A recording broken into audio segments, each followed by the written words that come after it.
हम्म। तो ये भी शॉर्ट सर्विस कमीशन है, इसमें भी अप्लाई करने के लिए सबसे पहले आपको हदायतनामा दिया है। उसमें भी सेम उन्होंने कहा कि अपनी जो भी डिटेल पुट करनी है उसमें आपने कोई गलती नहीं करनी, आपने आईडी कार्ड और एजुकेशन रिकॉर्ड के मुताबिक बिल्कुल सारा रिकॉर्ड पुट करना है।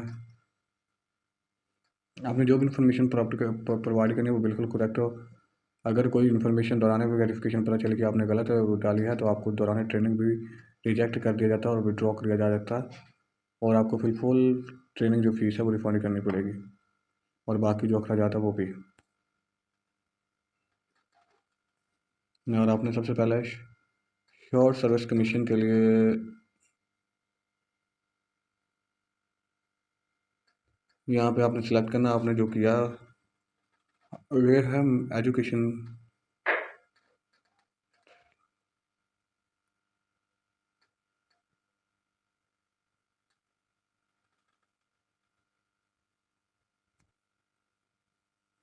उसके बाद आपने मुतलका सेंटर सेलेक्ट करना, यहाँ पे नाम लिखना, नीचे डेट ऑफ बर्थ लिखनी है, और आपने सिंगल एरो से मंथ चेंज कर सकते हैं और डबल एरो से आप साल चेंज कर सकते हैं। यहाँ पे जेंडर सेलेक्ट करना, ये सिर्फ मेल के लिए है।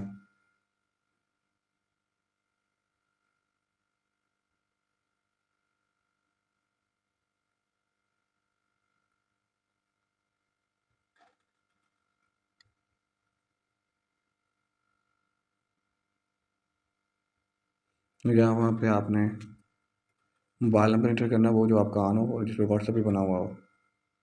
तो उसके बाद ईमेल एड्रेस सेंड करना। फिर आपने यहाँ पे सेलेक्ट करना कि आपने पहले कोई कमीशन दिया हुआ है किसी भी फौज का। यहाँ पे तस्वीर आपने अपलोड करनी है। उसके बाद आपने यहाँ से डिग्री ऐड करनी है बारी बारी, पहले मैट्रिक फिर इंटर फिर मुतलका एजुकेशन की बीएससी की, और फिर जाके बीएससी या फिर बीएस की, बीएससी के बाद होगी एमएससी की। यहाँ पे आपने एड सपोज डिटेल, आपने अपनी वाइफ के मतलब यहाँ पे सारी डिटेल पुट करनी है। यहाँ पे उन्होंने डेट ऑफ मैरिज भी पूछा है, टोटल चिल्ड्रन भी पूछा है, इनकम पूछी है, क्वालिफिकेशन पूछी है, वो करती क्या है ये भी पूछा है, और नाम भी पूछा, और ईयर ऑफ मैरिड लाइफ ये भी उन्होंने पूछी है। जहाँ पे उन्होंने नेशनैलिटी का पूछा है, अगर अदर है तो आपने मुकम्मल तफसील देनी है उसके। जैसे ये मैं सेलेक्ट करता हूँ अदर, तो मैंने एक नया फॉर्म दे दिया, वो बता रहे हैं किस मुल्क की है। अगर डाउन नेशनल है तो यहाँ पे वो आपको पूछेगा, तो अकामा होल्डर है, ग्रीन कार्ड होल्डर है एंड रेजिडेंट परमानेंट होल्डर है, तो ये चीज़ मतलब, और फिर आपने नेक्स्ट करना, फिर आपका अप्लाई हो जाएगा।